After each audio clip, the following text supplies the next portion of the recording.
How to create an account or login on Binance. If you want to either create a Binance account or even log into your existing account, it's quite simple, but it could be quite tedious for some of you.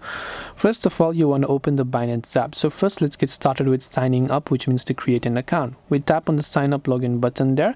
So here you can say sign up as an entity or login. I will just select sign up as an entity button right here. Now, if you want to sign up as an entity, you can do that. But if you want to sign up as an individual, tap on sign up as individual. Now simply enter the email address that you'd like to use for your Binance account. Then after that, you can tap on the next option.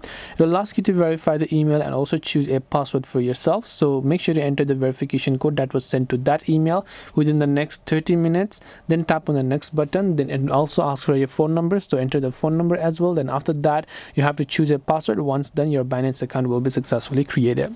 Now if you want to log in, then you can just instead tap the login button and just make sure to enter your login information instead right here. So enter the email address first of your Binance account, then tap the next option.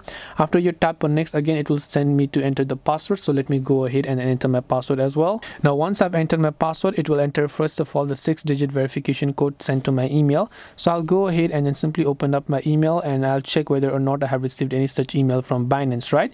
So I'll just log into that respective account, and right here you can see I have received the email. So I'll just go ahead and copy the email or the code right here.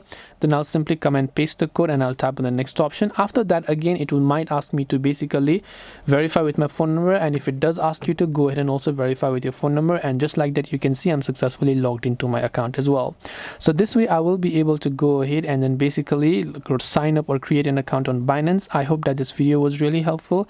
If you have got any further questions, feel free to leave them down below. Thank you for watching and see you in the next video.